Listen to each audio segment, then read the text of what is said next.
So magandang morning po sa ating lahat. Morning. Yon. Good morning. Good morning. Good morning, good morning. May request po before we start. Can we request na magpa-forward po tayo pa? Can we move one row forward? Ayan. Thank you po. Medyo malamig ngayong umaga, ngayong araw para the closer we get to be, the warmer the environment becomes. Ayan. Ayan. Thank you. Ayan. So sino po dito yung gumising kaninang umaga na talagang intentional na or intentional nila na pumunta sa church? Sino po? Raise of hands. Yan. Wow. Diba? So I hope na excited po tayo na pumunta dito sa church ngayon. Actually, meron po kaming inattendant na recently. Isa sa mga tinanong nila is, what do you think of church? And napaisip ako, nga, nung bago pa lang ako is, nung bata po ako, yung tingin ko po kasi sa pagpunta sa church, requirement eh. Kasi pupunta si mama, pupunta si daddy, pupunta yung mga kapatid ko. No choice. Pupunta rin ako, di ba? But as we progress with our Christian life, alam mo yung excitement na sa puso mo every time you get to see people around you na nag-worship sa Panginoon. Iba kasi yung feeling kapag mag-isa mo lang. Amen? Di ba? So let me read to you a psalm coming from David in Psalms 122 verse 1. Sabi niya po, I was glad when they said to me, let us go into the house of the Lord. Let me repeat that. David said, I was glad when they said to me, let us go into the house of the Lord. So sino po yung excited ngayong umaga na to? Amen. Kung excited ka po, ayan ko po na tumayo po sila. Lahat po ng mga excited. And I know na as we worship the Lord, let us focus kung sa deep inside our hearts. Ano ba meron sa laman ng puso ko ngayon sa pagpunta ko sa church? Diba? So let us have a moment of silence. Let us dig deep within our hearts. Isipin natin ano ba yung rason kung bakit nandito ako sa church na yun.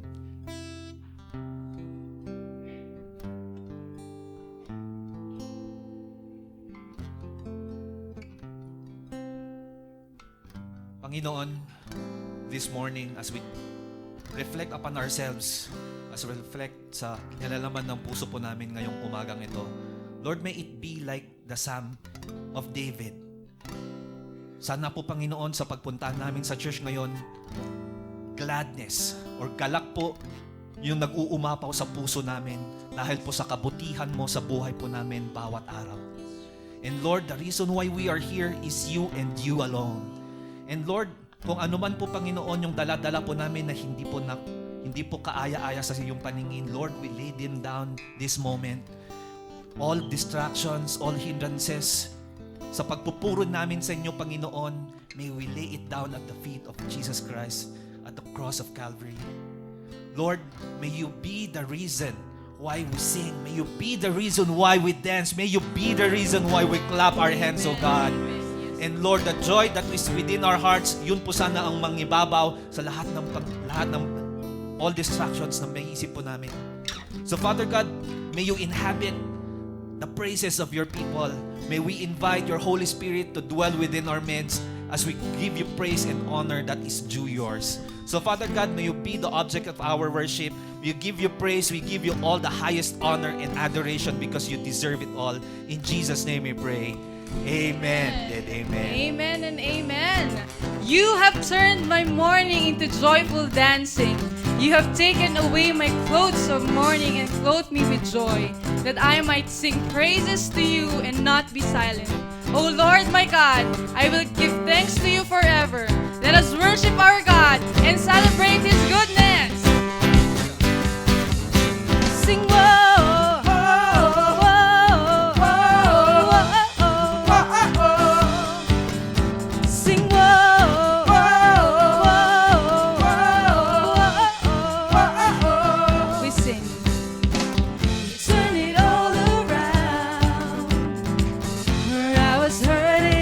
Now I'm rejoicing in your love I found, and I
good.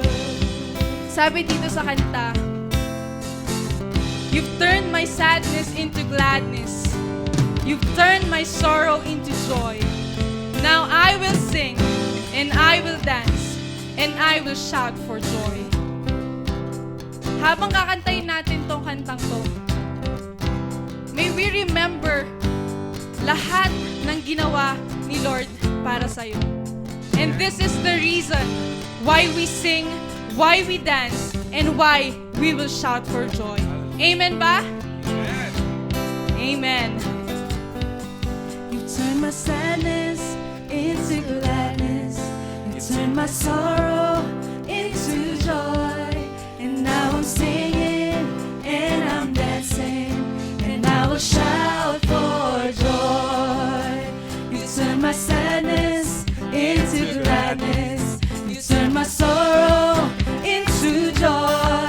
And now I'm singing and I'm dancing, and I will shout for joy. You turn my sadness into gladness. You turn my sorrow into joy. And now I'm singing and I'm dancing, and I will shout for joy. We sing. You have given me a joy that won't stop and will never leave, so I will praise you with gladness, for you are good. You have given me a joy that won't stop and will never leave, so I will praise you with gladness, for you are good. For you are good. For you are good. Hallelujah! Purihin natin ang ating Panginoon. You may be in a season of joy and abundance, in a season of grief and trial, or somewhere in between. Wherever you are, He readily provides His strength to sustain you. He has promised us that His grace is sufficient for us, and His strength is made perfect in our weakness. No matter the season, task, situation, kung anumang pagsubok yan, He will always be our Jireh, a generous Father and a faithful provider.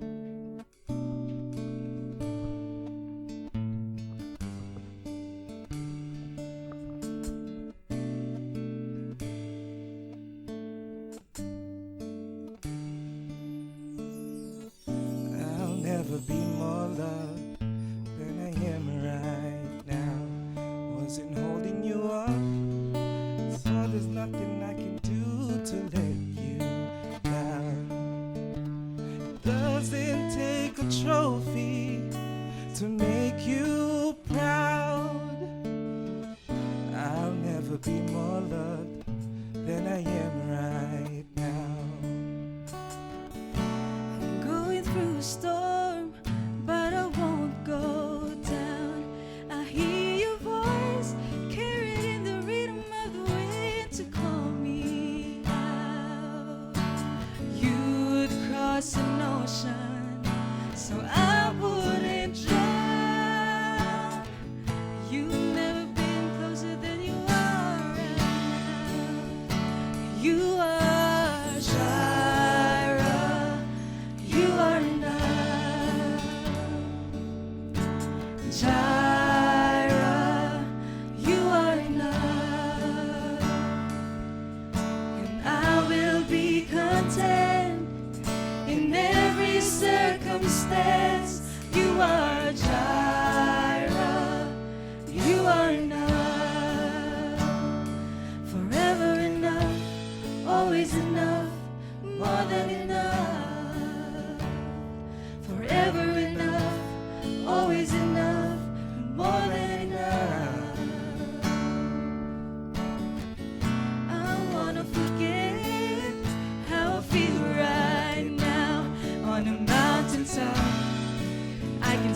so clear what it's all about. So stay by my side when the sun goes down. Don't wanna forget how I feel right now. You are Jireh, Jireh. You are enough. You are Jireh, Jireh. You are enough. So I will be content in every circumstance. You are Jireh. You are enough. Jireh, Jireh. You are enough. You're more than enough for me. Jireh. You are enough. So I will be content in every circumstance. You are Jireh. You are enough.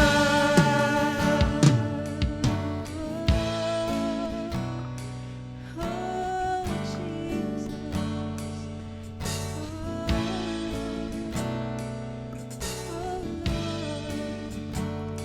I'm already loved. I'm already chosen. I know who I am.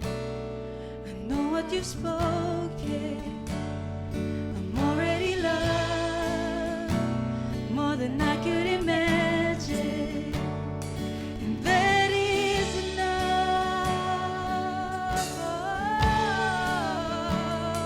I'm already loved. I'm already chosen. I know who I am. I know what you've spoken. I'm already loved more than I could imagine. And that is enough. I'm already loved. I'm already chosen. I know who I am. I know what you've spoken. I'm already loved more than I could imagine. And that is enough. And that is enough. And that is enough.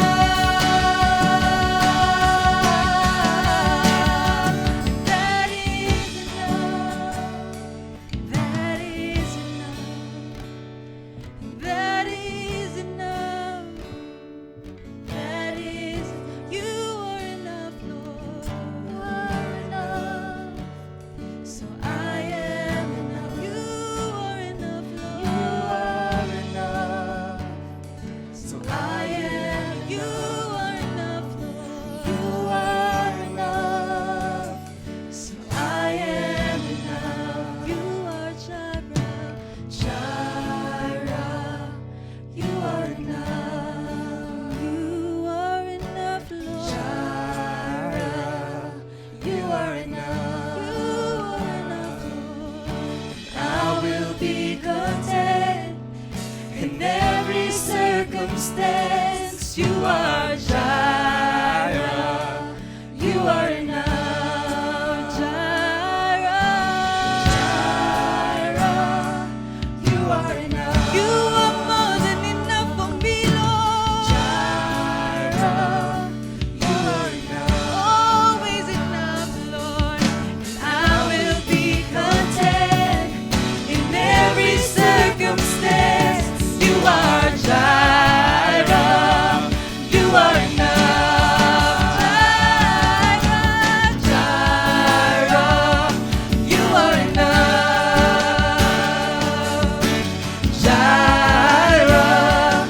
You are enough. I will be content. I will be content in every circumstance. You are Jireh. You are enough.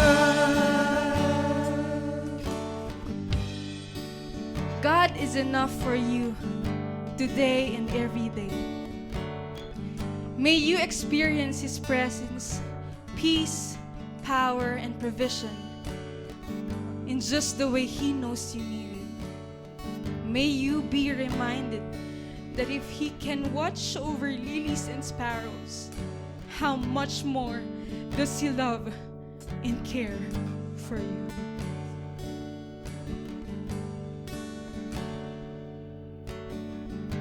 If He dresses the lilies with beauty and splendor, how much more will He clothe you? How much more will He clothe you?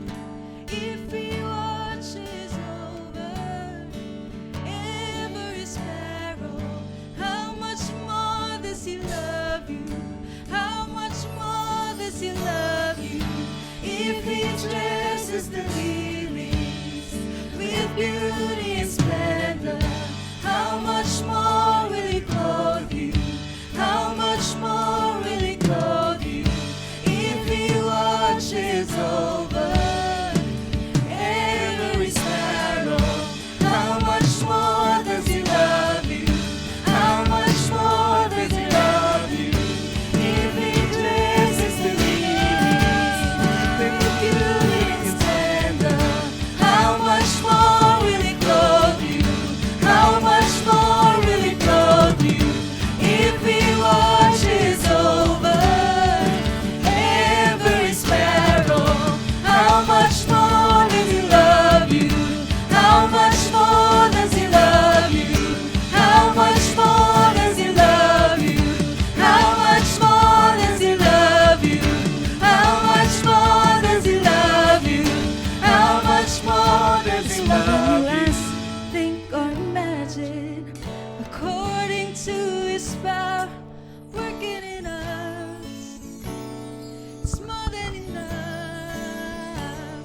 It's more than you ask, think or imagine, according to His power working in us.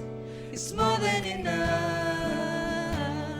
It's more than you ask, think or imagine, according to His power working in us. It's more than enough. It's more than you ask, think or imagine, according to His power working in us. It's more than enough. We sing Jireh, Jireh, you are enough. You're more than enough for me. Jireh, you are enough. Always been enough. And I will be content in every circumstance. You are Jireh, you are enough.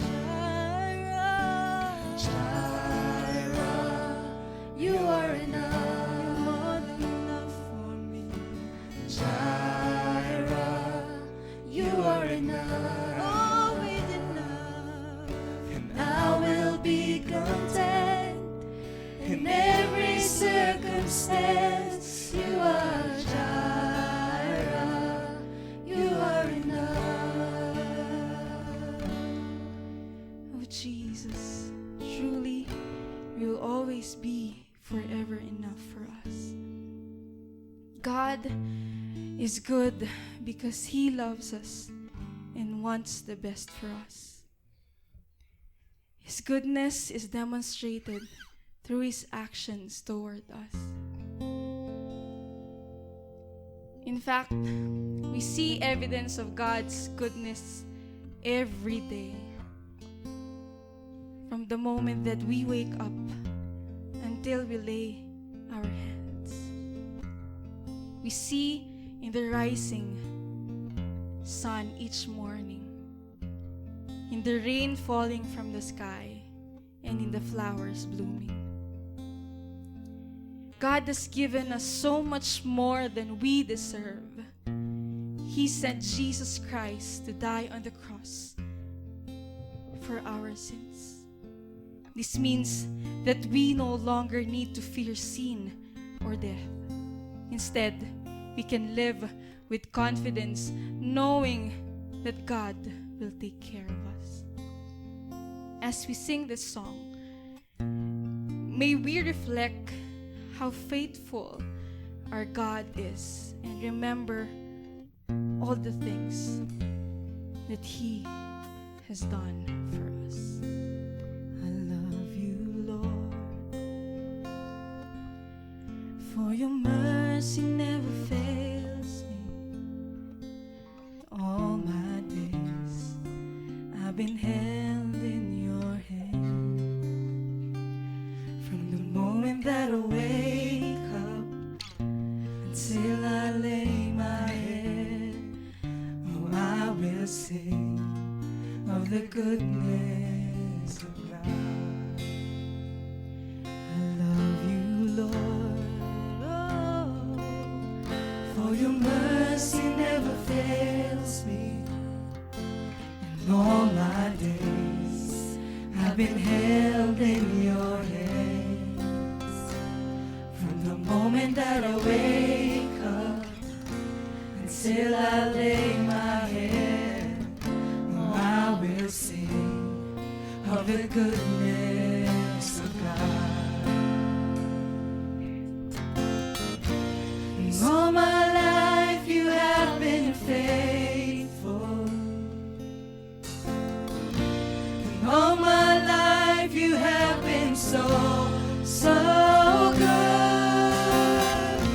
With every breath that I am able, oh, I will sing of the goodness of God. We sing. I love your voice, oh, you have led me through the fire, and in darkest night, you are close like no other.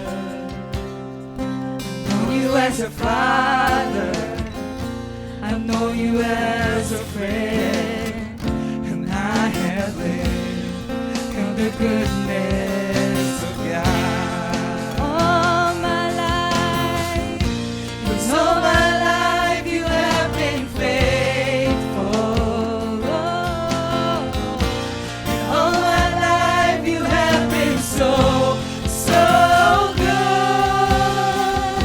With every breath that I am able, I will sing of the goodness of God. All my life you have been faithful. And all my life you have been so, so good. With every breath that I am able, I will sing of the goodness of God. 'Cause your goodness is running after me. Your goodness is running after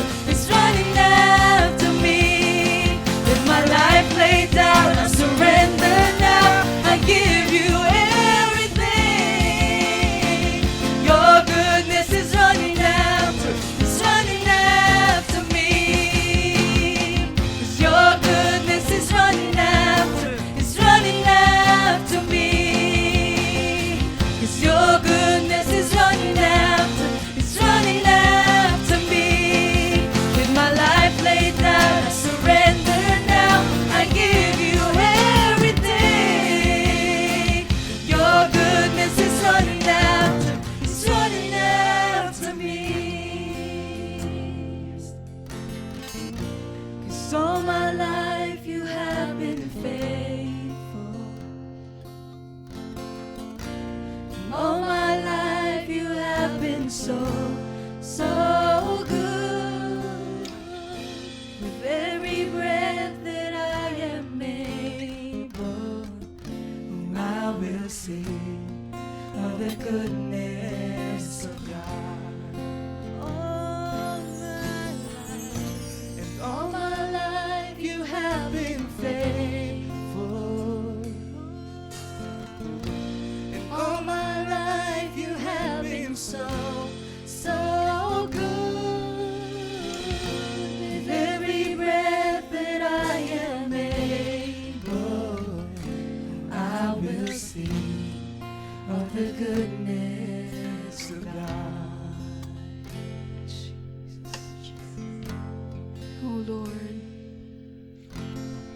my life, you have been faithful. All my life, you have been so, so good.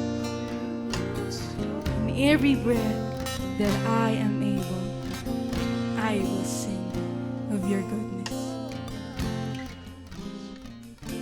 Lord, thank you for your goodness and for your unending love.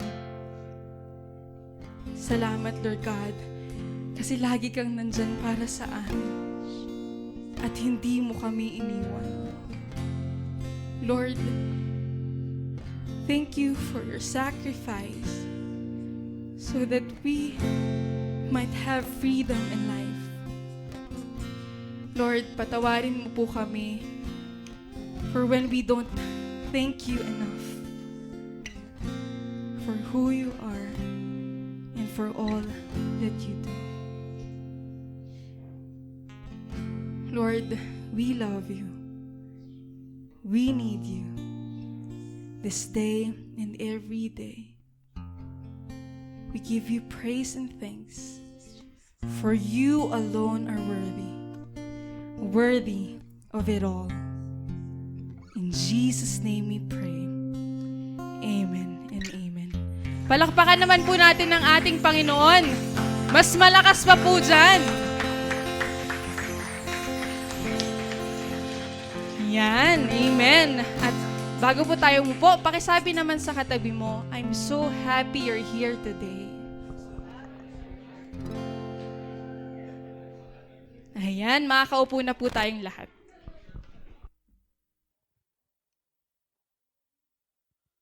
Okay, good morning. Pakisabi mo naman sa katabi mo, you look good today. Yung walang halong bola, napangiti mo ba siya ang tanong? O sinupladahan ka palalo? Diba? My name is Ray, and in behalf of the One Beat Christian Ministries, welcome. And it is our prayer na lahat tayo ay lumago sa ating pag-aaral ng salita ng Diyos. Amen. At hindi lang yun, syempre, isama na rin natin yung relationship natin sa bawat isa. Diba, ngitian mo yung katabi mo para naman mabuild yung relationship natin. Smile. Smile, ayan. We are now in the last leg of our series for this month, Give Thanks. And we hope na lahat tayo ay nakapag-reflect na sa mga bagay-bagay na dapat nating ipagpasalamat, di ba? And every day na paggising, do we say thank you, Lord? Na pagdating mo dito ng safe, do we say thank you, Lord? Di ba? Maraming bagay na lahat minsan hindi natin napapansin, pero it will remind us na in every circumstances, give thanks. Lahat tayo ay may dahilan para mag-overflow in gratitude, di ba? Kung magkwekwentuhan siguro tayo ng paano ka nag-overflow with gratitude, siguro hindi tayo matatapos, no? And every day, we are always reminded to be thankful. Di ba? Kung maalala natin yung 10 lepers na pinagaling ni Jesus that time, isa lang yung bumalik. Isa lang yung bumalik para magpasalamat. Sana sa buhay natin, tayo yung nag-iisang yun. Di ba? Hindi after ng lahat ng naranasan natin na kabutihan ni Lord, nakalimutan na natin lahat. And we go rejoicing with our life, doing things na gusto nating gawin. Pero yung pinaka-basic na nire-require, o yung pinaka-basic na hinahanap sa atin ni Lord, yung pasasalamat lang, di ba? And with that, we learn how to live a life of thanksgiving. Ito yung title last Sunday, di ba? Thanksgiving. Tapos sa Facebook Memories, meron pala akong post noong 2016. Hindi pa kami magkakilala na Pastor Mike, wala pang One Beat Christian Ministry. Sabi ko sa post ko doon, Thanksgiving is good, but thanksgiving is better. Wow, sabi ko, napaka-solid naman na reminder nito. From 2016, na-experience ko na pala siya. Ibig sabihin, in our past, hindi man natin napapansin, hindi man natin nare-recognize lahat, pero God has been so faithful to us. And with that, hindi natin kayang pantayan yun. And that's why we have all the reason to give thanks, di ba? Kahit man sabihin natin, for every minute, every hour, God deserves all those things. God deserves our thanksgiving. If we believe that God has been so good and generous to us, I believe na lahat ng napag-aralan natin nung Sunday, visible sa buhay natin. Lahat ng napag-aralan natin noong mga Sunday, nakikita sa mga buhay-buhay natin. Sino dito ang nag-uumapaw? Ako lang pala. Sino dito ang nag-uumapaw sa pasasalamat? Amen, di ba? Today, as we conclude our series, and as our title for this message, let us complete this phrase. I thank God for. Can we pause for a moment? Ano yung ipinagpapasalamat mo ngayong araw? Actually, mag-i-invite sana ako ng pupunta dito sa harap, pero wag na, baka magkahiyaan tayo. Pero deep inside our heart, ano yung ipinagpapasalamat natin ngayong araw? Ano yung ipinagpapasalamat natin kay Lord sa oras na to? Diba? May we answer that question as we continue with our message for today. I believe all of us, one way or another, we have those things na pinagpapasalamat natin. And kung nakita natin yun sa mga sarili natin, kung na-recognize natin yun deep inside our hearts, it is always about time na, Lord, thank you. Kasi minsan kahit hindi man ako deserving, binibigay mo pa rin yung mga bagay-bagay na yun, di ba? Ipinagpapasalamat natin dahil nalampasan na natin or napagtagumpayan na natin. Di ba? Sino ang nakaranas this week ng super stress? Ako lang? O sino ang na-stress this week? Para alam natin yung level ng stress natin. Nalampasan mo? Nakaya mo? Nakaya mo? Kinaya mo, di ba? And thank God for that. Next week ulit. Stress ulit, di ba? Ipinagpapasalamat natin dahil sa wakas, tapos na. Di ba? So, ipinagpapasalamat natin dahil sa wakas, naipasa ko na. Sa wakas, nakikita ko na yung dati kong pangarap. Di ba? Meron bang magte-testimony kung merong nasagot ng prayer niya this week? Di ba? We have all those prayers deep inside our hearts na hindi man natin nakikita sinasagot ng Diyos. Na sa wakas, natupad na, nandito na, nahahawakan mo na. And malamang kung pagkwekwentuhan natin kung gaano kabuti ang Lord sa buhay natin, hindi tayo matatapos. Meron nga akong kakwentuhan nung nakarang linggo Sabi niya, dati Kuya Ray, grabe kapag umulan, kailangan pa naming sumilong. Alam mo yun, tapos nasabi ko sa sarili ko, sana one day, 4 wheels naman. Sabi niya gano'n. And praise God. Nung kausap ko siya that time, alam mo kung anong pinoproblema niya? Parking. Answered prayer? Yes. Di ba? Those are things na, alam mo yun, we are conceiving our desire. Parang tayo nagbubuntis Ay. Baka mahalata Parang tayo, alam mo yung parang ipinagbubuntis mo yung prayer mo. And at the right time, makikita mo yung katuparan. Makikita mo yung answer sa prayer mo. And from that, you can say, God is good. Diba? Ano yung pinagpapasalamat natin today? Ano yung laman ng puso natin today? Today's passage is located in Psalm chapter 100, verse 1 to 5. And may I invite everyone to please stand up as we read our passage for today. Psalm chapter 103, verse 1 to 5. Bless the Lord, O my soul. Bless the Lord, O my soul, and forget not all his benefits, who forgives all your iniquities, who redeems your life from the pit, who crowns you with steadfast love and mercy, who satisfies you with good, so that your youth. Blessed be the reading of God's word. Let us pray. Father, we thank you for your word today. May you fill our hearts, Father God, with your love, and may our soul glorify you and magnify you, Father God, always. Today, Lord God, as we bless you, may our worship bless you, Father God, and give you a smile, Panginoon. Open our eyes that may we see wonderful things in your law. In Jesus' name we pray. Amen and amen. You may be seated. Pansin nyo, ito rin yung passage na finorward ko kanina sa GC. Di ba? And pansin nyo, our passage is started with the phrase, bless the Lord, O my soul. Familiar? Naririnig niyo yung kanta? Sample nga, sample. Sabay-sabay, isa pa. Worship His holy name. Sing like never before. Oh, my soul.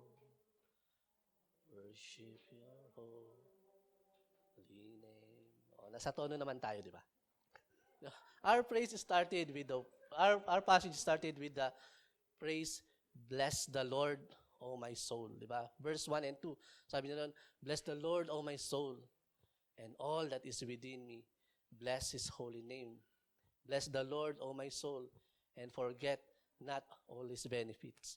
This psalm is simply entitled the Psalm of David, di ba? And we don't know kung ano yung circumstances na nararanasan dito ni David.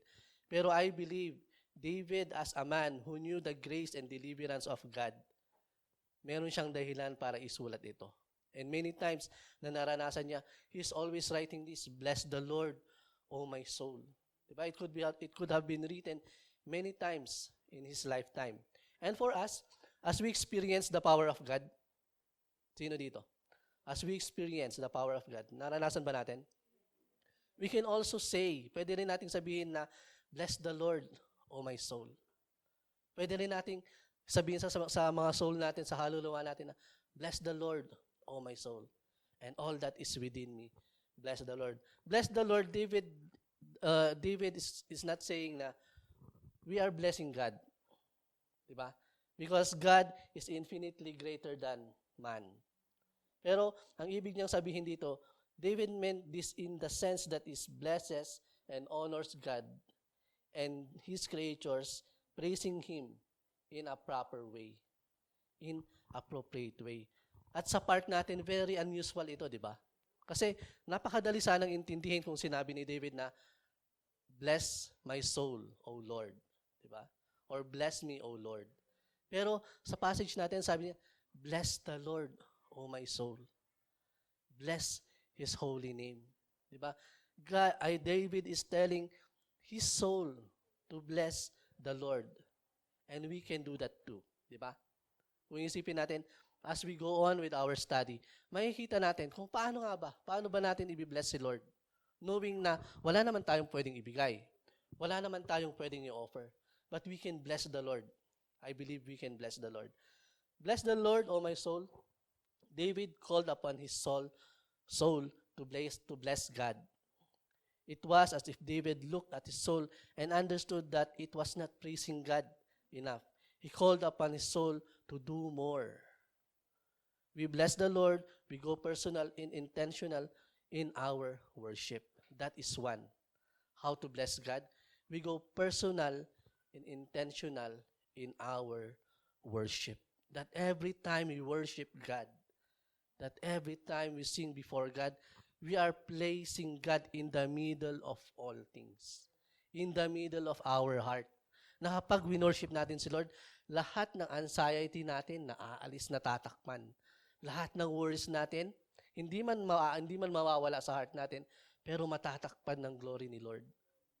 At ang Diyos lamang ang tangi natin itataas. That is one. That is how to bless the Lord. Di ba? Kumusta ang worship natin sa Panginoon? Do we sing song? Just for the sake of singing? Di ba? Kumusta ang ating pag-aawit sa ating Panginoon, sa ating Diyos? Di ba? Minsan kasi, ang tingin natin sa praise and worship, parang part lang ng Sunday service. Di ba? We sing 3 songs, 2 upbeat, 1 slow. Tapos na. Di ba? Pero ganun nga ba talaga ang hinahanap sa atin ng Diyos? Kasi kung kanta lang din, edi kumanta na lang tayo ng marami para mabless si Lord, di ba? Pero actually, if we sing song, hindi lang yun yung requirement. Are we singing from the heart? Are we singing dahil naranasan talaga natin ang kabutihan ng Diyos? Na hindi natin tinitingnan yung worship as a part of Sunday service. Pero every time we say na let us go to the house of the Lord, excited tayo lagi. Excited tayo lagi na magpuri. Excited tayo lagi na itaas ang Diyos sa ating kalagitnaan. Excited tayo lagi na sa puso natin, luluwalhatiin natin ang ating Panginoon. Di ba? Worship draws out from the soul. Remember, worship is not just about singing. Worship is coming from our innermost being. That is worship. It is between you and God. Wala nang iba. Maybe this morning, disturbed tayo or marami tayong worries. Pero as we worship God, I believe lahat ng mga bagay na yun nawawala sa presensya niya. And from there, we can always draw strength. We can always draw inspiration na, Lord, I believe you are going to do something as I worship you. Diba, sabi nga nila, ang battle hindi lang dinadaan sa harapan eh. Minsan, mas nananalo tayo sa battle in life kapag dinadaan natin sa pagpuri. Kapag dinadaan natin sa panalangin. Diba? The closest way to your victory, minsan, is your knees and the floor. That is one way to overcome trials and battles in life. Prayer, and most importantly, worship. Worship is the condition of the heart. It is a way of life. Sa lahat ba ng ginagawa natin, nag-glorify ba si Lord? Sino yung mga na-traffic dito kanina? Meron ba? Yan, natuwa ba ang Diyos sa mga pinagagawa niyo sa kalsada? Di ba? Natuwa ba ang Diyos nang nagbusina ka ng pagkahaba-haba? Beep! Tapos ang rason mo, late na ako. Di ba? Maybe glorify God in all the things that we do, di ba? David understood that true worship was something deeply inward.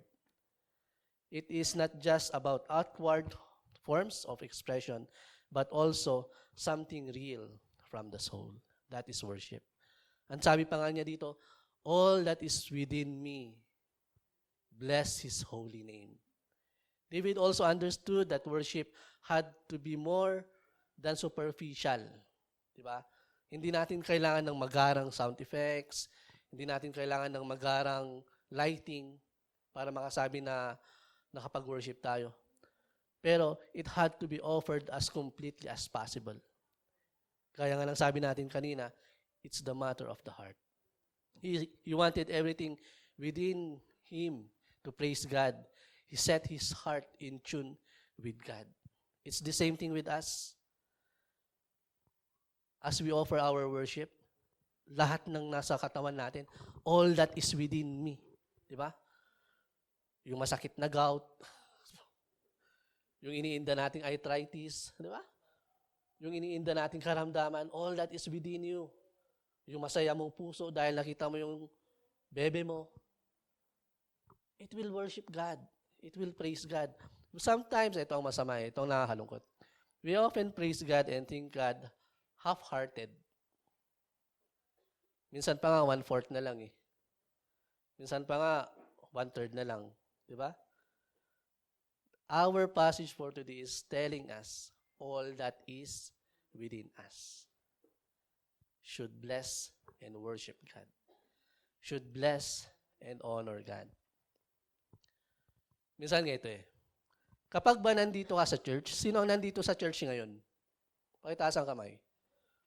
Nandito tayo sa church ngayon. Ang tanong, nandito ka pa talaga? Anong ibig mong sabihin doon, Kuya Ray? Diba? Minsan kasi, nandito tayo sa church. Pero ang tanong, nandito ba tayo talaga? Try mo nga yung tanungin yung katabi mo, nandito ka ba? Diba? We come to church, but sometimes we leave our minds at home. We come to church, pero minsan yung isip natin nasa SM. We come to church minsan, pero yung isip natin nasa Session Road. Alam mo yun, yung physical na katawan mo nandito, pero yung kaluluwa mo naggagala. Buhay ka pa niyan, ha? Di ba? Mayroon tayong mga ganong moment. Tapos, we come to church, and we hear God's grace. But sometimes our hearts is into something else. Di ba? Yung tipong, Pinaplano mo pa lang, pero pakiramdam mo andun ka na. Alas 10 pa lang, pero yung oras ng isip mo, alas 12 na. Tapos, mukhang masarap yung chicken nuggets mamaya. Tapos, back of your mind, I love you, Mama. You know that I love chicken nuggets. Tapos, habang nakaupo ka dyan, nakangiti ka, di ba? Kasi isip-isip ni Pastor, baka natutuwa yata siya sa sermon ko. Pero ang hindi niya alam, mas natutuwa pala tayo sa chicken nuggets. How sad, di ba? How sad na nandito tayo sa church, pero yung kaluluwa natin nasa labas. How sad na nandito tayo sa church, pero yung puso natin nasa ibang lugar. Yung isip natin nasa ibang lugar. How come? At paano natin gagawin to bless the Lord that is all within us? Kung yung 100% ng sarili natin, hindi natin ma-offer kay Lord sa loob lang ng 2 oras. Di ba? 2 oras lang naman yung worship. 2 oras lang naman yung Sunday service. Palagay ko, deserve naman ni Lord yun. Di ba? And we continue, bless the Lord, O my soul, and forget not all His benefits. True benefits are given by God unto His people. Tayo yun. Through Christ in His cross. Diba? And we must not forget them. Kasi kung iisipin natin, bakit nga ba namatay si Jesus Christ sa cross? First and foremost, para sa atin. Para tubusin tayo sa ating mga kasalanan. Instead, we should use those remembrance as a reason for us to praise God.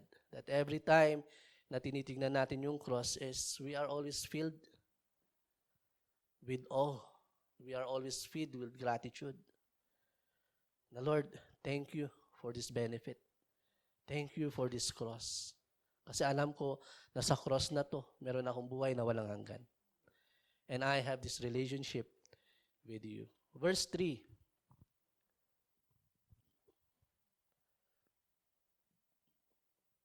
Who forgives all your iniquity and He heals your diseases. One of the benefits mentioned in Psalm 103 is this, forgiveness of our sin. Sino dito ang masaya na pinatawad ni Lord? Lahat ba tayo? Of course. And every day, dapat ipinagpapasalamat natin yun. Alam niyo bakit? Kasi every day naman, nagkakasala pa rin tayo. Di ba? Yung forgiveness ni Lord, ipagpasalamat natin na hindi lang siya one time. Pero hanggat kailangan natin yung forgiveness ni Lord available. Diba? When the magnitude of our sin and the righteousness of God are understood, this forgiveness is a staggering reason for us to praise and honor God. Kumbaga sa Ilocano no amum lang kuma. No kasano jay kinadagsen ti krus nga binagkat ni Jesus para kanyam. No amum lang kuma. No jay kinaimportante na jay forgiveness nga inted ni Apo Diyos para kanyam. Di ba? Kasi minsan mas naiintindihan natin sa native language Kung alam mo lang sana. Di ba? Kung gaano kadakila yung kapatawaran na binigay ng Diyos para sa atin, we always have that reason to praise God. We always have that reason to bless the Lord. We will always have the reason to surrender ourselves to God. Do you feel the same with David? That you want to bless the Lord and His holy name, di ba? And I hope hindi tayo huminto sa araw na tayo ay naniwala at tinanggap si Kristo sa ating buhay. Dahil ang pasasalamat natin sana araw-araw, di ba? Dahil ang kapatawaran ng Diyos, araw-araw din yan. Hanggat kailangan natin. Significantly, this is the benefit listed first. In David's mind, the most important thing was have sins forgiven, and even more important than physical healing. Pinakamahalaga sa lahat yung kapatawaran ng ating kasalanan. Narinig niyo ba yung phrase na to? Kaya ka siguro nagkakasakit kasi makasalanan ka. Oh, ang bigat, di ba? Parang isinumpahan niya indirectly. Pero narinig natin yung mga phrase na yun, di ba? Lalo na kapag nasa Christian community tayo, Minsan ganun yung notion nila. Na kapag mayroong sakit ang isang tao, baka nagkasala siya. Baka disobedient siya sa Lord. Hindi natin napapansin na sa ganung mindset natin, masyado na tayong judgmental. Di ba? Hindi mo na nga inalam kung bakit siya may karamdaman, hinusgahan mo pa. O, di ba? Ang galing. God cares for our body. Because He created it. And ayaw niya na masisira lang to. God cares for our body. That's why He brings healing to us in this life. Both physical and spiritual. In this natural life and in a miraculous way. He promises ultimate healing for all His people, di ba? Some suggest that David, kung titingnan natin yung passage, sabi kasi ng ibang scholars, ang tinutukoy ni David dito is spiritual healing. Pero for David and others, sabi ang tingin nila, it's more on physical. Di ba? Dahil siguro nakikita niyo yung mga tao na mayroong karamdaman. And every healing na nararanasan ng mga tao ay galing sa Diyos. Tama ba? Lahat ng nararanasan natin na healing, yes, ginagamit ng Diyos ang medicine to create miracle. Di ba? Naalala ko yung sabi ng doktor sa akin, 2005. Na-diagnose kasi ako, Hepa B, sabi ng doktor sa akin, yung ganyang stage, less than 6 years na lang ang itatagal niyan. Wow. So, kinabahan talaga ako ng sobra. Pero deep inside me, I know faith will work. I know God will heal. Diba? That was 2005. 2005, 2006, 7, 8, 9, 10, 11, 12. Magbibilang pa ba ako kung gaano ako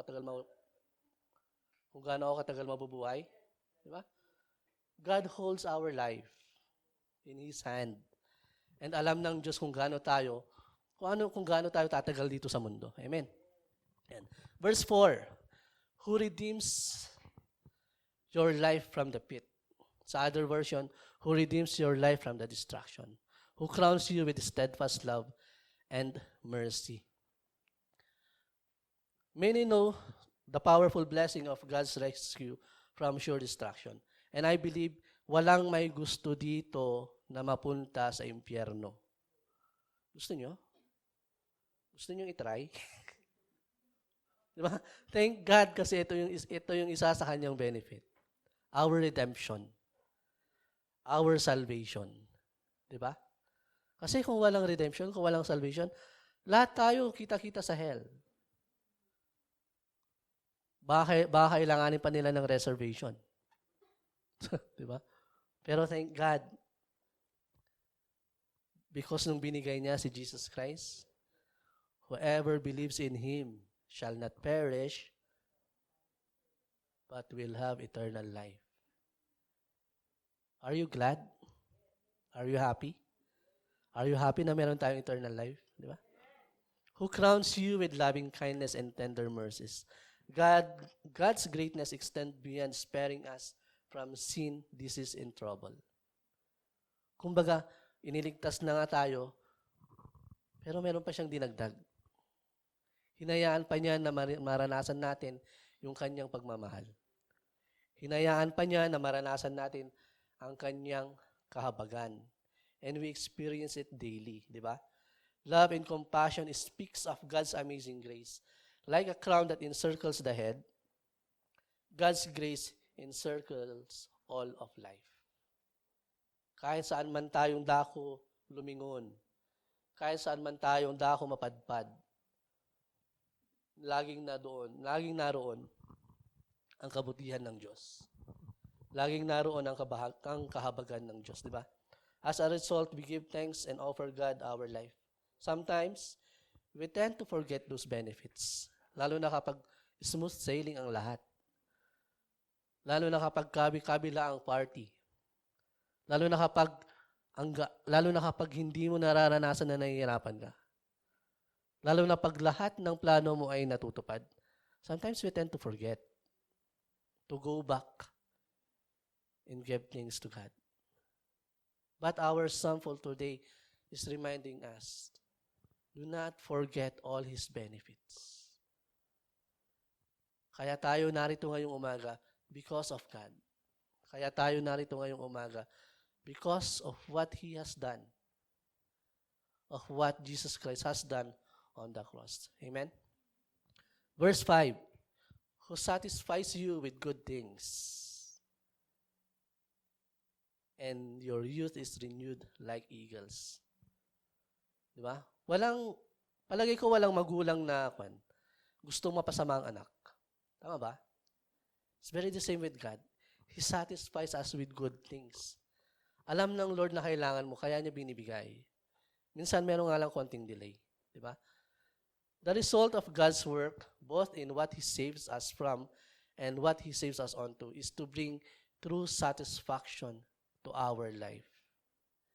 And I believe, siya lang ang makapagbibigay ng satisfaction na hinahanap natin. Sabi nga nila, there is a hole in human's heart that only God can fill.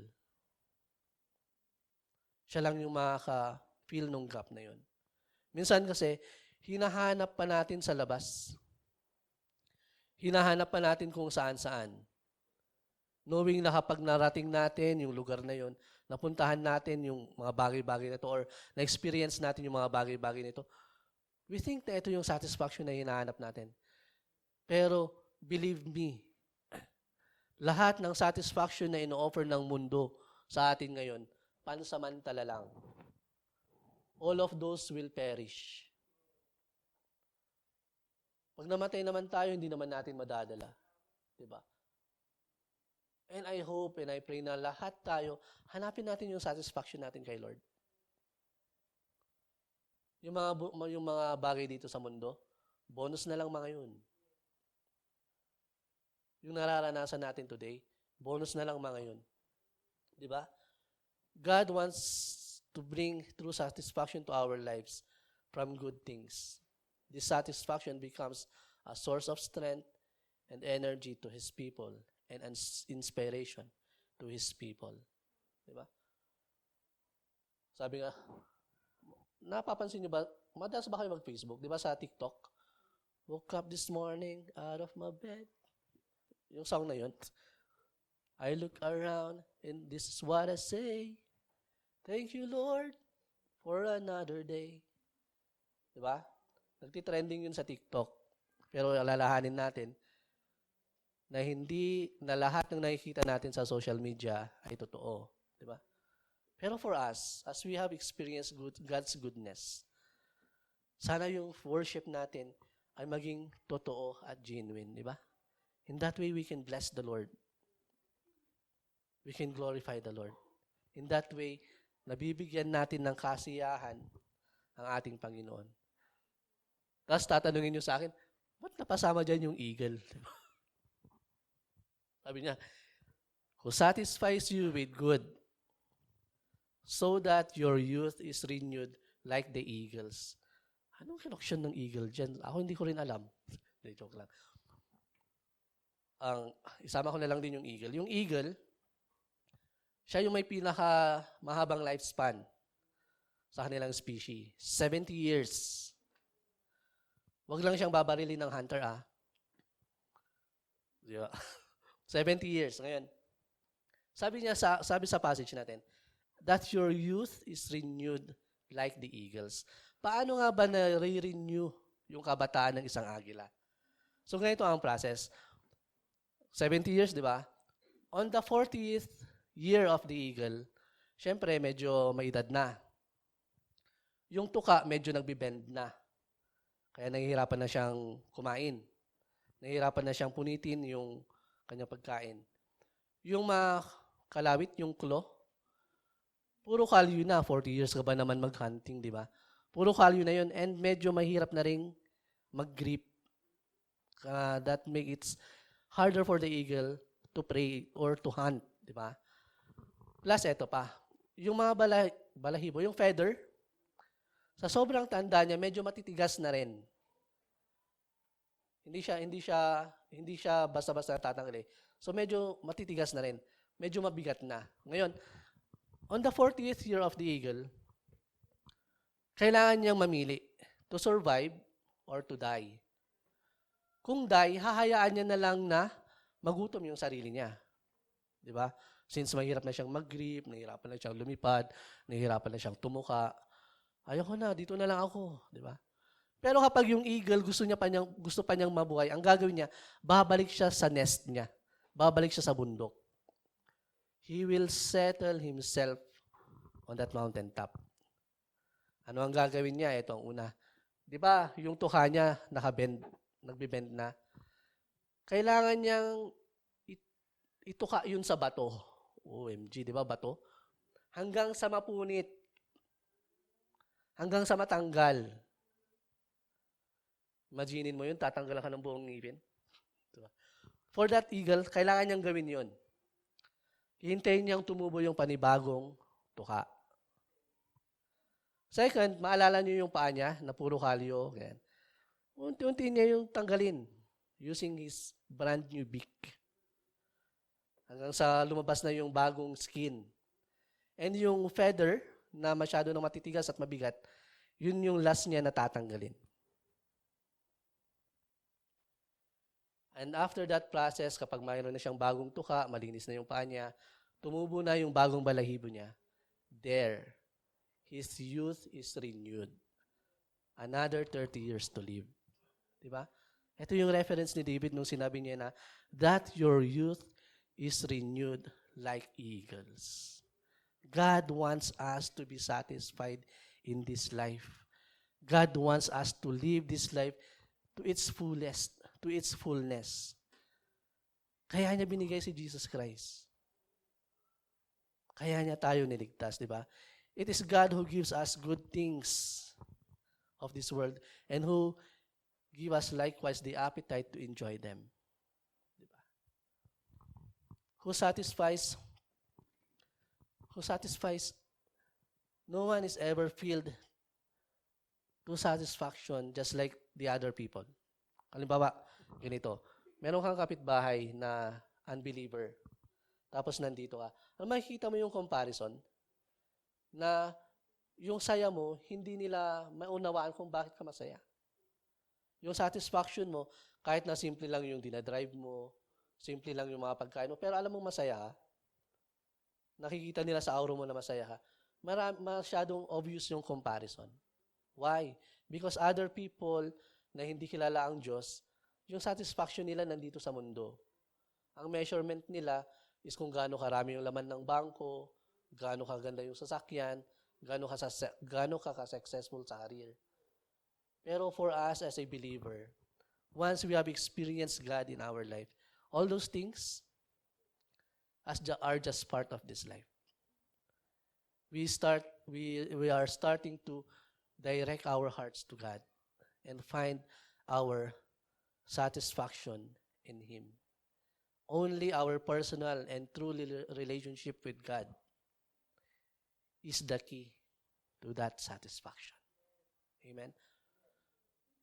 And every desire na binibigay, every desire na meron tayo sa ating heart, only God can give.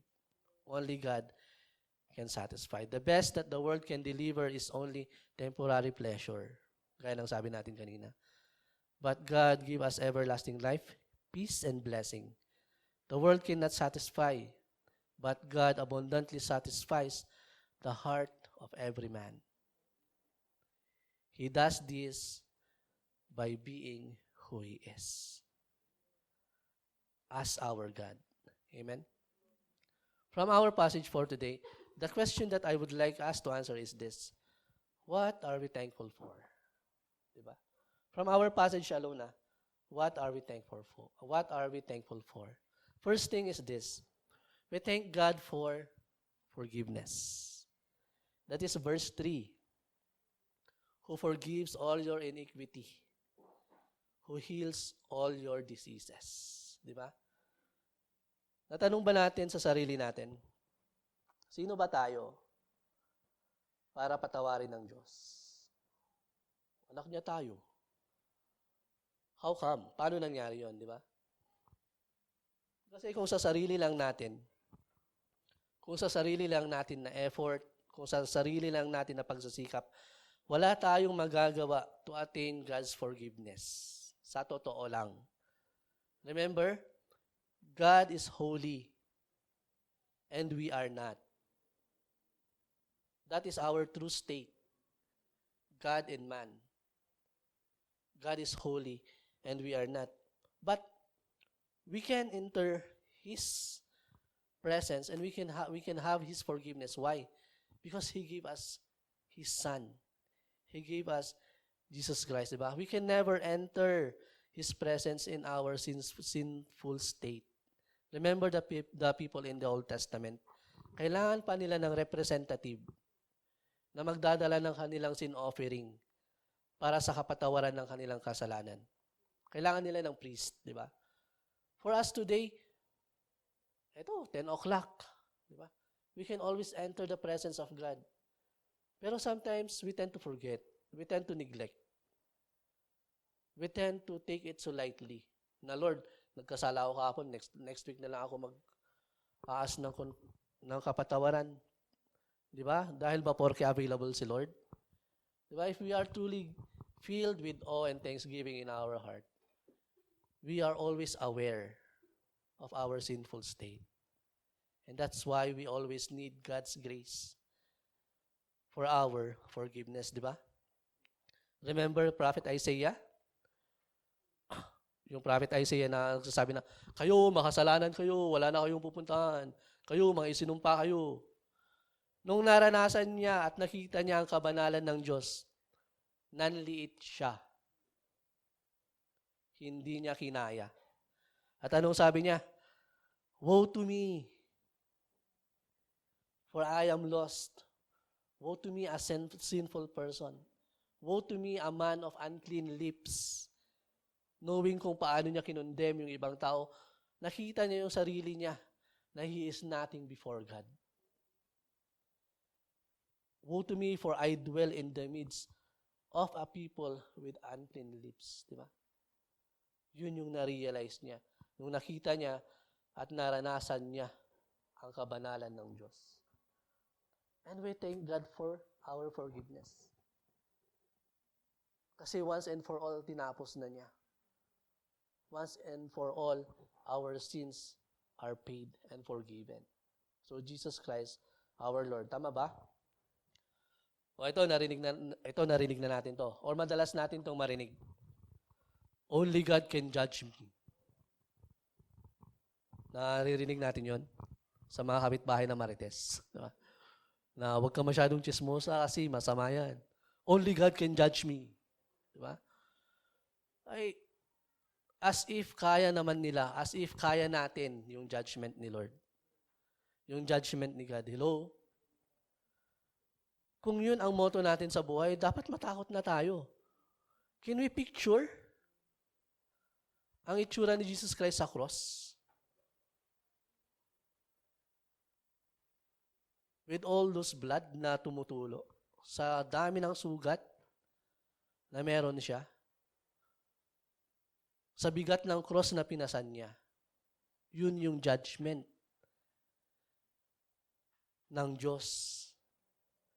Yun yung nararapat para sa atin. Kaya kung maririnig natin yung word na ulit na only God can judge me, you will never want or desire to experience the judgment of God.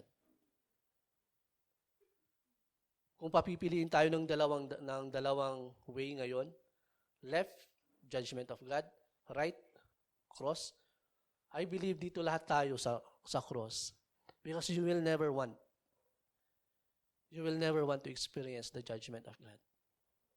Sabi nga ni Jesus Christ, Father, if it is possible, let this cup pass from me. Because He knows, alam niya kung gaano kabigat, alam niya kung gaano katindi yung kailangan niyang pasanin. Pero at the end, ang sabi niya, but not my will, but let your will be done. Are we not thankful for God for that? Na hindi na niya hinayaan na maranasan natin yung ganong klase ng judgment. He freely gave us His Son. Ganun katindi ang kaparusahan na dapat ay para sa atin. But because of God's great love, He sent us His only begotten Son as an atonement for our sin, so that through Jesus Christ, we can always have forgiveness. Di ba? Our passage today is reminding us not to forget all His benefits. May we always remember this, that one of those many benefits is God's forgiveness. Di ba? Are we taking it so lightly minsan? Na parang ang palagay natin it is God's job to forgive. Lalo na kapag naaalala mo, 1 John chapter 1 verse 9. If we confess our sins, He is faithful and just. Di ba? Parang, alam mo, parang pag nagkasala ka, meron namang forgiveness lagi. Are we taking it so lightly? Di ba? True repentance is not when you cry. True repentance is when you change. If we truly giving value to that forgiveness, I believe maraming pagbabago sa buhay natin. Yung mga bagay-bagay na ginagawa natin dati, hindi na natin hinayaan na gawin ulit natin ngayon. Because we value God forgiveness. We value Jesus Christ. We value our relationship with Him. Psalm chapter 86 verse 5. It says there, "For you are forgiving and good, O Lord, abounding in love, to all who call on you." Do we always call on God? Yes. Remember that every time we are calling to God, He's showing us His love. Diba? It always abound. That is who God is. At hindi siya nagbabago kailanman. Hindi siya magsasawa na ipakita sa atin kung gaano niya tayo kamahal. Kahit na madalas, tayo ang nagbabago sa ating relationship sa Kanya. Tama ba? He will always and still to continue to show us His love and mercy. Because that is His nature. But let us also remember that He is just. He may be a forgiving God, pero hindi ito opportunity for us to sin more. Diba? Gaya nga ng nabanggit natin kanina, true repentance is not when you cry. True repentance is when you change. Maybe understand that thought. Na kapag talagang nagsisisi tayo sa ating mga kasalanan, meron dapat pagbabago. Amen? Oswald Chambers, sabi niya, "Forgiveness is the divine miracle of grace. The cost to God was the cross of Christ." We all know that, di ba? We all understand that. So let us not take for granted the grace that we have received. Every time we look at the cross, say a little prayer of gratitude. The Lord, thank you dahil pinatawad mo ako. Di ba? While preparing this message, while reviewing this message, meron akong naalala. Hindi to anting-anting hindi to agimat. Pero sabi niya dito, cross in my pocket. Diba? Parang binigay sa akin to, third year high school pa ako. Hindi pa ako born again that time. Parang sumasama-sama lang ako sa Bible study that time. Tapos binigay ito nung pastor na nagba-Bible study sa amin. Yung pastor na nagliligpit ng kalat namin, nag-aayos ng bote ng alak, nagwawalis ng pinag-upusan ng sigarilyo. Binigay niya to sa akin. Sabi niya, itago mo. And I hope someday maintindihan mo yung nakasulat. Sabi dito, the cross in my pocket. I carry a cross in my pocket, a simple reminder to me of the fact that I am a Christian, no matter where I may be. This little cross is not magic, nor it is a good luck charm. It isn't meant to protect me from every physical harm. It is not for identification, for all the world to see. It's simply an understanding between my Savior and me. Hanggang ngayon, nasa akin pa. Tanong ko nga kanina, gaano nga ka-sentimental? In our relationship with God, gano'n tayo ka-sentimental? Are we giving it value? Pinapahalagaan ba natin? Di ba, every time we look at the cross, ano yung naaalala natin? Every time we look at the cross, ano yung naiisip natin, di ba? We always give thanks every time we look at the cross. Second that we should be thankful for is this freedom. Everybody say freedom. Ayan, gising pa tayo. Verse 4, sabi niya, who redeems your life from destruction, who crowns you with loving kindness. God never wanted man to be enslaved to sin, stronghold in other curses. Ayaw ng Diyos na ganun. He wanted man to be free and have an intimate relationship with Him. Remember during the first days, Adam and Eve, they are walking with God. They have a relationship with God. But because sin entered the world, nagkaroon ng malaking gap. The fall of man makes us a slave to sin and of this world. Our relationship with God got stained, di ba? Nagkaroon tayo ng gap. And as a holy God, He cannot tolerate sin. He cannot have a fellowship with a people who is stained with sin. And tayo yun. Aminin man natin o hindi. Di ba? That is our gap. Ganun kalayo. His holiness cannot tolerate our sin. His holiness cannot tolerate our sinful state. Remember, Romans chapter 3 verse 23, it says, For all have sinned and fall short of the glory of God. Aminado tayo doon? Tama? So, paano ba yan? Lahat pala tayo. For all have sinned and fall short of the glory of God. Walang exempted. Lahat nagkasala at lahat nagkakasala. Walang taong perfect.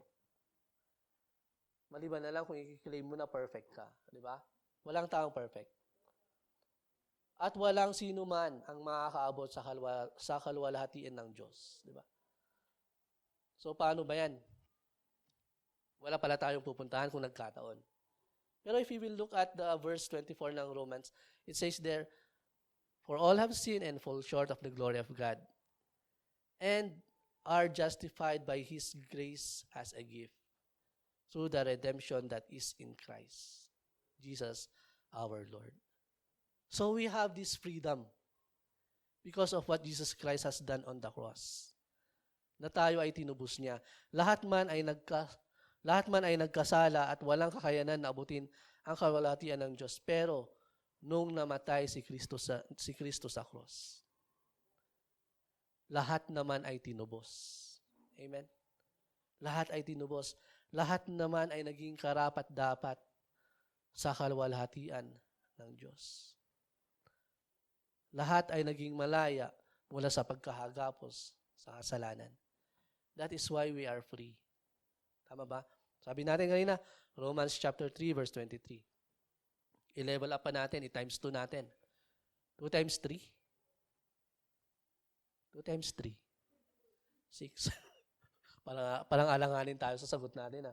From Romans chapter 3 verse 23, laktaw tayo sa times 2. Romans chapter 6 verse 23. And it says there, For all the wages of sin is death. Diba? Siguro nung first na sinare sa atin yung gospel, yun yung sinishare sa atin, diba? For all the wages of sin is death. So, lahat pala tayo ay mamamatay. Pero, merong comma sa statement na yon. At sabi niya doon, but the gift of God is eternal life through Christ Jesus. Di ba? Are we not thankful for that? That we have this life na tinatamasa natin ngayon. And one day, if we will come to our end, we have this eternal life na naghihintay sa atin. Life without Jesus, without His redemption, all of us is leading to death. Eternal punishment for our sin. All of us are slave to sin. Sa totoo lang. And the master of this world. And we cannot do anything to redeem our own soul. Only Jesus Christ can do that thing for us, di ba? But praise be to God, even though we are not deserving, yet He chose to redeem us. He chose to save every one of us and crowning us with His loving kindness and mercy na nararanasan natin araw-araw. And that make us, every one of us, acceptable before God. Amen? Galatians chapter 5, verse 1. It is for freedom. Hello?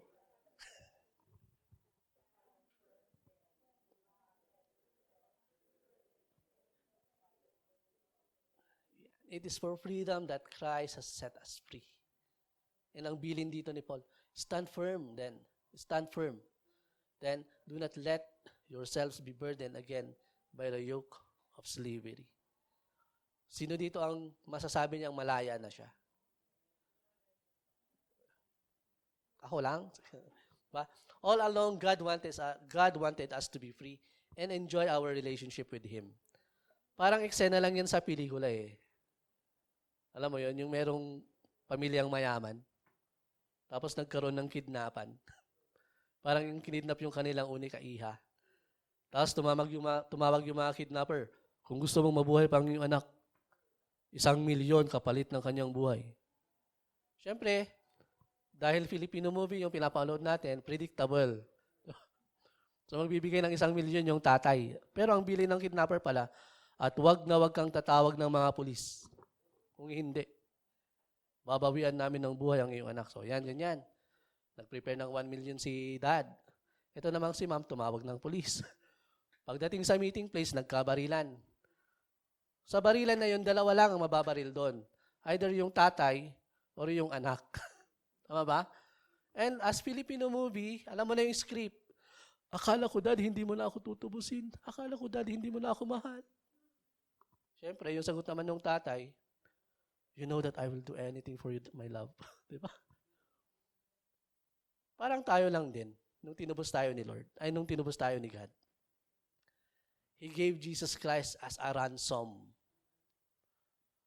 for all of our sin. Ganun niya tayo kamahal.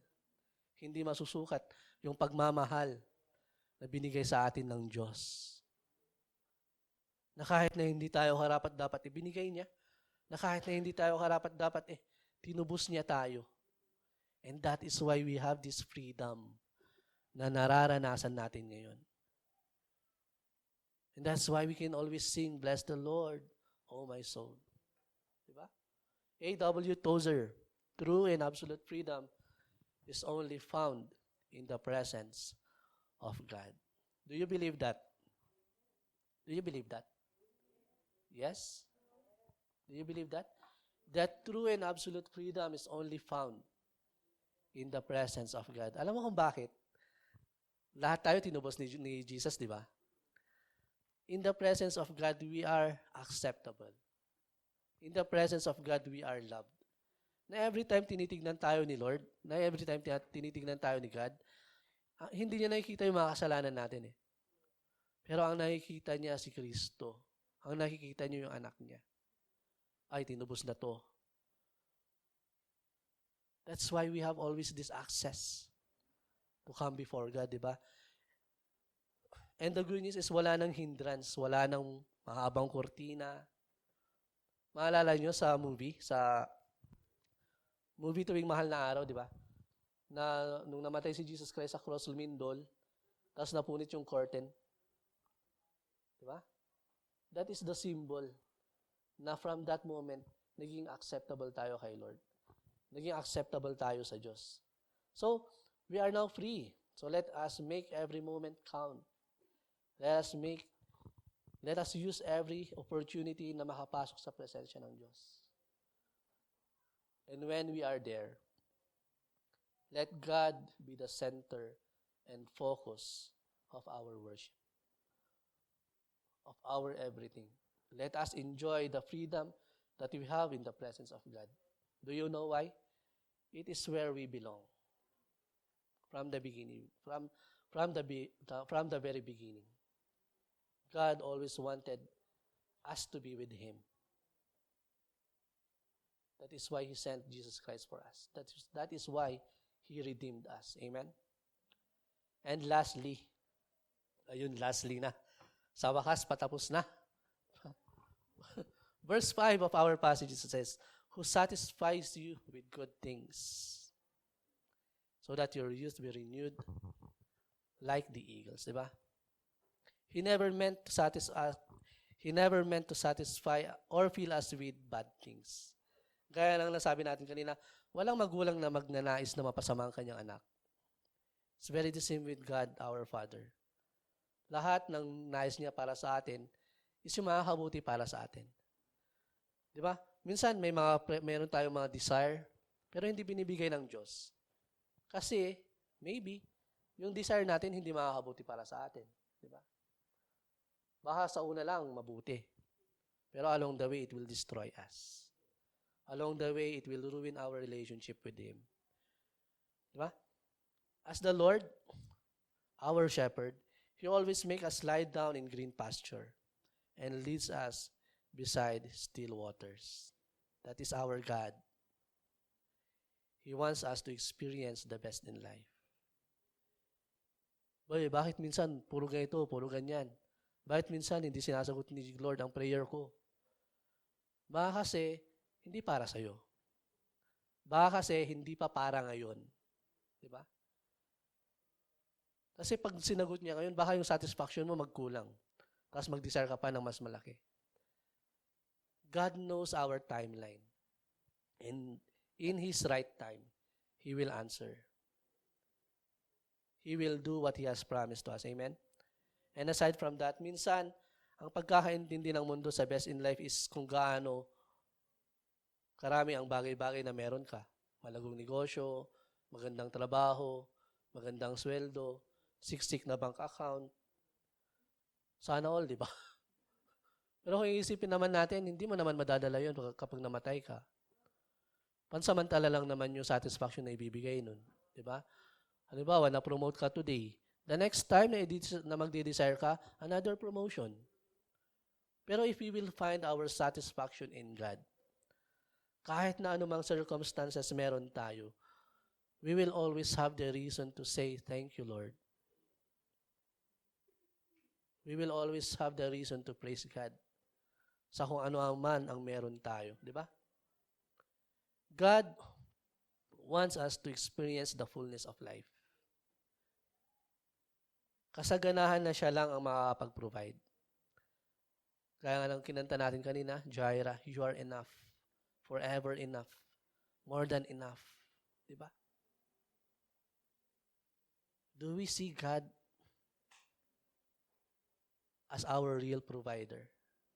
Amen? Kasaganahan na Diyos lamang, nasa Diyos lamang natin mararanasan. With that, we can say with Apostle Paul, yung claim niya sa Philippians chapter 4, verse 11 to 12, it says there, now that I am speaking of being in need, for I have learned in whatever situation I am to be content. I know how to be brought low, and I'll know how to abound. In any and every circumstance, I have learned the secret of facing plenty and hunger, abundance and need. Doon pumapasok yung paborito nating verse sa Philippians chapter 4, verse 13. And we can say, I can do, di ba, legit na paborito nyo nga? Diba? I can do all things through Christ who strengthens me. You know why? Because your satisfaction is in Christ. Magkulang ngayon, okay lang. Sagana bukas, praise God. Magkulang man ngayon, God will provide. Pag sagana bukas, huwag mo naman kalimutan si Lord. Diba? Always go back. For fullness of life is only in God. John chapter 10, verse 10. John chapter 10, verse 10. The thief comes only to steal and destroy. I have come that may have life. Isa pa. John chapter 10, verse 10. The thief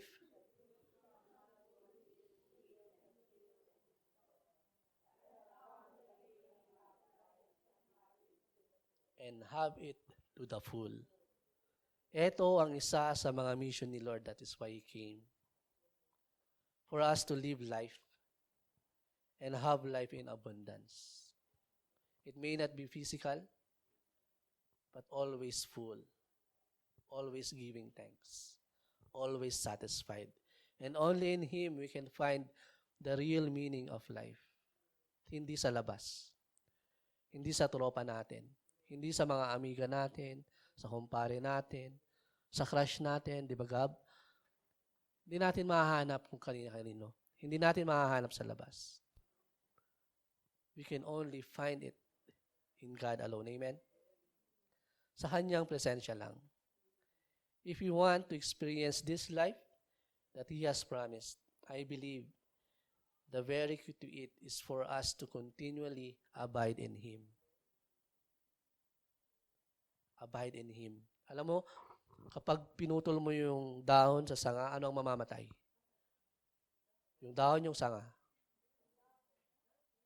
Dahon yung sanga. Sure? Obviously, yung dahon, di ba? Ganun tayo minsan. Actually, ganun tayo. Na kapag nag-detach tayo sa branch, eventually we will die. That's why Jesus Christ is saying, abound in me, abide in me, abide in me. For in Him we can only have life. Amen? Adam Clark, it says, to be filled with God is a great thing. To be filled with the fullness of God is still greater. To be filled with all the fullness of God is the greatest thing of all. All the fullness of God is a continuous and non-stop process. We can have it every day. Alam mo, yung pakiramdam mo ngayon, punong-punuan na sa kasaganaan ni Lord. Bukas, another ulit. God will not stop there. Amen? Let us not stop being filled with all the fullness of God. Hello? Hello? Diyan pa ba tayo? Ang worship natin, hindi lang pang Sunday.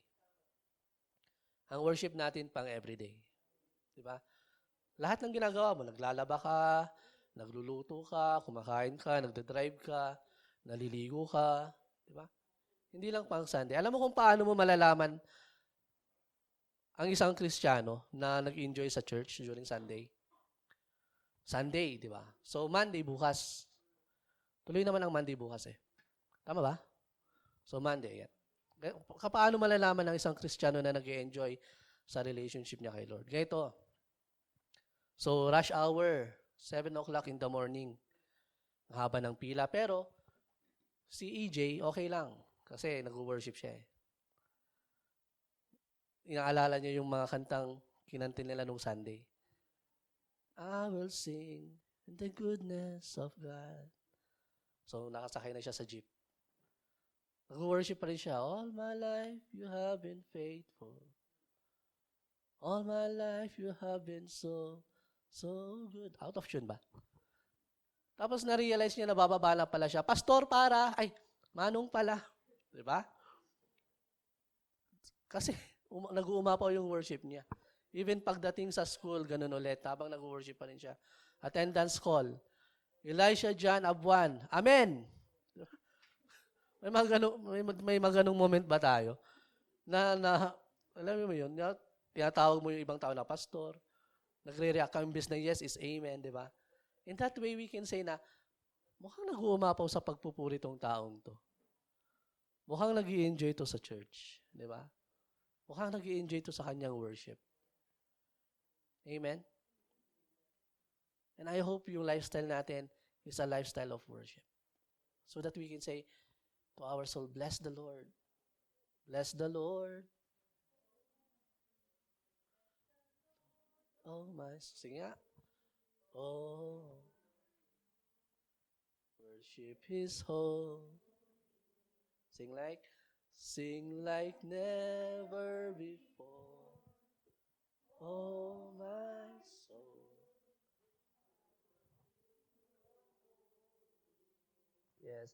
Dahil ang worship natin, every hour, every minute dapat, di ba? yung buong pagkatao natin nagpupuri sa Diyos. Amen? Do we only desire God during Sunday? Sana hindi. Amen? Because if we want to be filled with God, we should always be thirsty for Him. Thirsty for His presence. Thirsty for His Word. Laging uhaw. Di ba? As the deer panted for the water, so my soul longs after you. Amen? In that way, we can say, we can bless the Lord, oh my soul. We can say to our soul, bless His holy name. All that is within me, bless the Lord. Amen? With that, today we thank God for forgiveness, freedom, and fullness of life. Sabi nga dito, give thanks and live life in the fullness of God. Amen? Let us pray. Father, we thank you, God, for your word today. We thank you, Father God, for the assurance that there is forgiveness, freedom, and fullness of life in your presence, Panginoon. Father, we thank you, Lord, na pinili niyo kami na iligtas, na kahit na hindi kami karapat-dapat, Panginoon. For this grace, for this mercy, we thank you, Father God, that you freely gave. And we can say, Panginoon, that our heart this morning is filled with your love. Thank you, Father God, for all the things na ginagawa niyo sa amin araw-araw. Sa lahat ng bagay na inyong ipinagkakaloob, Panginoon. Sa bawat bagong umaga na kami ay gigising, sa bawat panibagong buhay, Panginoon. Dahil alam namin na ang mga bagay-bagay na ito ay galing sa inyo. Regalo na mula sa inyo. Panginoon, dalangin namin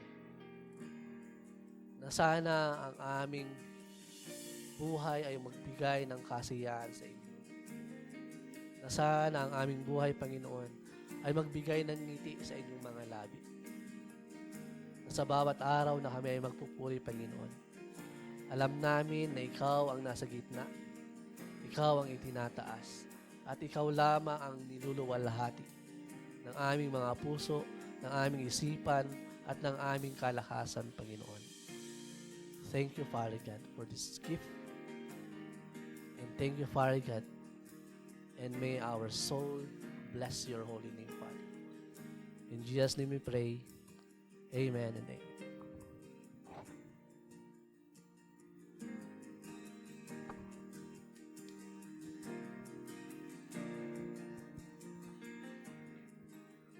So, before we give, let me read to you 2 Corinthians 9 verse 7.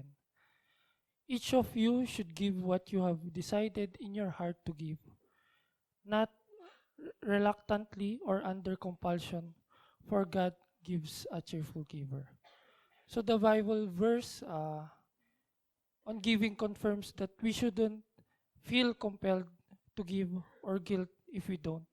God makes it clear that the amount given isn't the most important thing, but the heart and attitude of the one who gives, that God matters.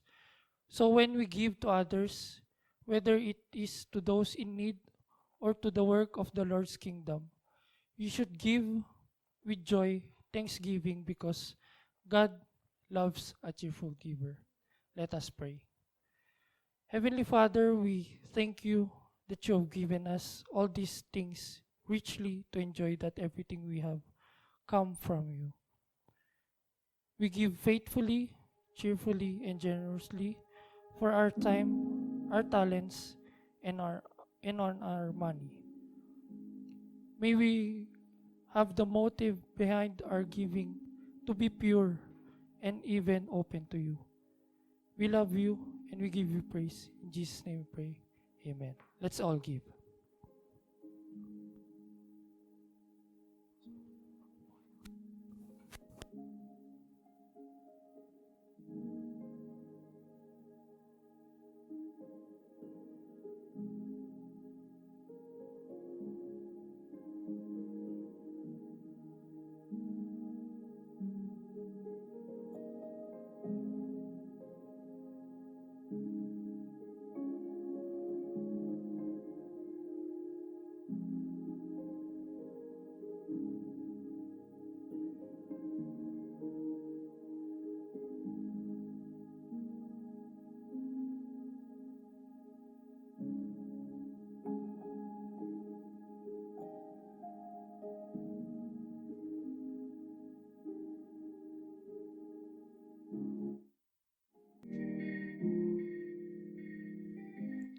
Yan. Before we end po, some announcements. Hindi ko po kayo tuturo ang magbaba black sheep.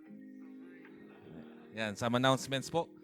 November 30, for the young ones and young ones, Masquerade Ball po. November 30, Masquerade Ball at Casa Lael Baguio. For details po, approach the reception and i-announce din po siya sa GC natin. Come in your most elegant, dashing, and sparkly attire, sabi niya dito. Tapos sabay syempre, meron tayong please also create your creative, expressive, and mysterious masks. May masks po tayo na available sa reception area. First come, first serve. Tapos, for further details po, pakihintay na lang po sa GC or approach Ate Sheila. Wave Ate She. Yan. Tapos, Christmas is just around the corner. And also, syempre, magsa-celebrate tayo ng Christmas. And for our Christmas party, kung gusto nyo pong mag-join sa pagplano sa mga gagawin, please approach any leader or minister. Tapos yung announcement din po natin, same as before, i-announce din po natin sa susunod na lang. Tapos, syempre, hindi pwedeng mawala yung Zumba Ladies natin being Saturday at Burnham Park. Pahintay na lang po yung ipopost ni Tita Ice na picture para sa inyo. As for the boys, magmukha na lang po tayong bola lahat. Tapos, next is yung prayer request po ninyo. Kung medyo nahihiya po kayong mag-approach ng leader or minister, you can also send it through our chat or sa text. And also may ano po tayo doon, may mysterious box po tayo sa reception area kung sakali pong kailangan ninyo.